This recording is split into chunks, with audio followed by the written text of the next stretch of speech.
Gagal ginjal bisa menyerang siapa aja, mulai dari anak-anak, remaja, sampai orang dewasa.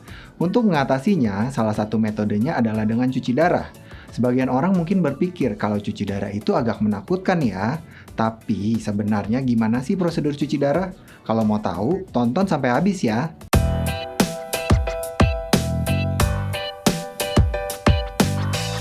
Halo, saya Dr. Willy dari Halo Dokter. Pada kondisi yang sehat, ginjal berperan untuk menyaring zat sisa yang sudah tidak diperlukan lagi oleh tubuh, serta membuang kelebihan cairan dari darah melalui urin. Nah, kalau ginjal mengalami kerusakan akibat berbagai kondisi seperti hipertensi ataupun diabetes, fungsinya makin lama akan semakin menurun.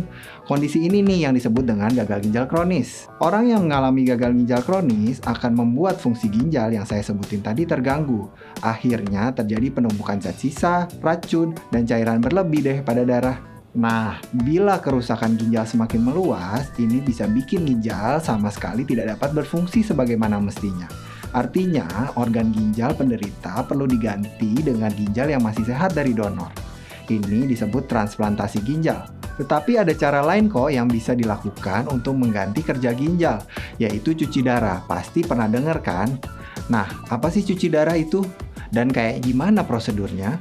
Kalau kamu mau tanya-tanya lebih lanjut soal cuci darah maupun prosedur medis lainnya, kamu bisa loh chat bersama dokter spesialis penyakit dalam di aplikasi Halo Dokter. Pilihan dokternya ada banyak. Yuk download aplikasinya di Play Store dan App Store. Oke, balik lagi ke topik. Cuci darah dalam istilah medis disebut hemodialisis atau singkatnya HD. HD dilakukan dengan menggunakan mesin khusus yang ada di rumah sakit atau di klinik cuci darah. Mesin tersebut akan berfungsi sama dengan ginjal yang sehat, yaitu untuk menyaring darah dari zat sisa, racun, dan cairan yang menumpuk. Sebelum cuci darah dimulai, petugas medis biasanya bakal melakukan pemeriksaan fisik dulu nih, seperti tekanan darah, suhu tubuh, dan berat badan. Habis itu, petugas akan memasang 2 jarum di badan kamu.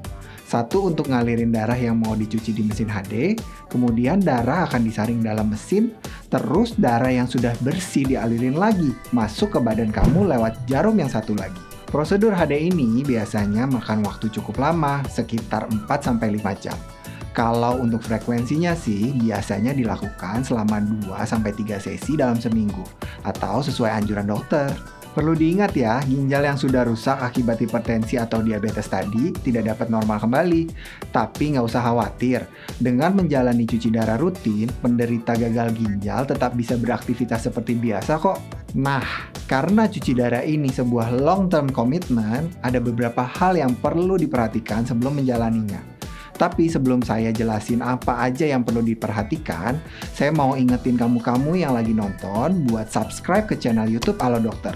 Nyalain juga lambang lonceng notifikasinya supaya kamu bisa dapat update pas kita upload video informasi kesehatan di channel ini.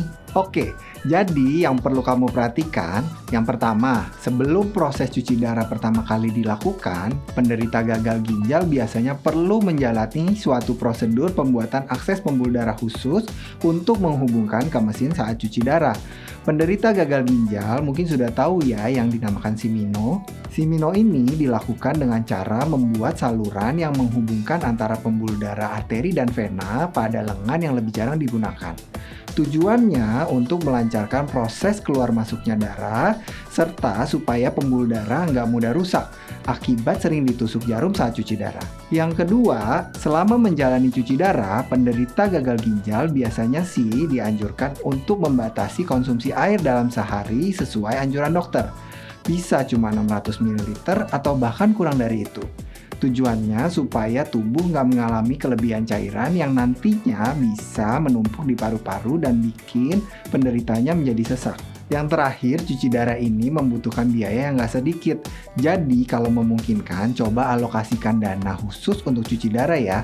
Atau kalau kamu punya asuransi, itu bisa kamu gunakan untuk meringankan biaya pengobatan kamu. Metode cuci darah ini memerlukan penderitanya untuk bolak-balik ke rumah sakit atau ke klinik sebanyak 3-4 kali seminggu. Ini lumayan ngabisin waktu ya, apalagi kalau penderitanya masih bekerja di kantor. Nah, sebenarnya Selain metode HD, ada juga metode cuci darah lain yang bisa dilakukan di rumah, yaitu metode CAPD atau cuci darah yang dilakukan lewat perut.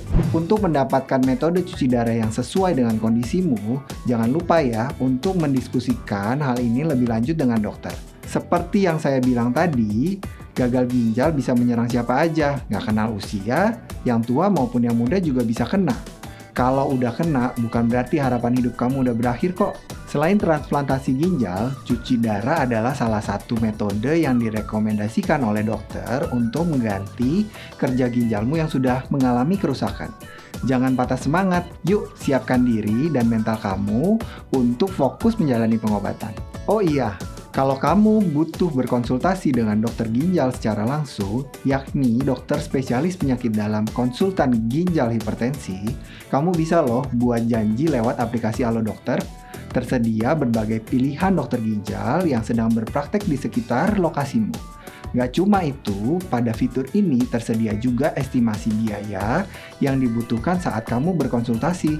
Lengkap banget kan? Fitur ini bisa kamu akses dengan mudah lewat aplikasi Halo Dokter. Oke, cukup segitu dulu ya pembahasan saya kali ini. Punya saran topik apa lagi yang mau dibahas di YouTube Halo Dokter? Komen di bawah ini ya. Nggak lupa saya mau ucapin terima kasih buat yang udah nonton videonya sampai selesai. Jangan lupa buat kasih like, komen, share, and subscribe. Hidup sehat bersama Halo Dokter.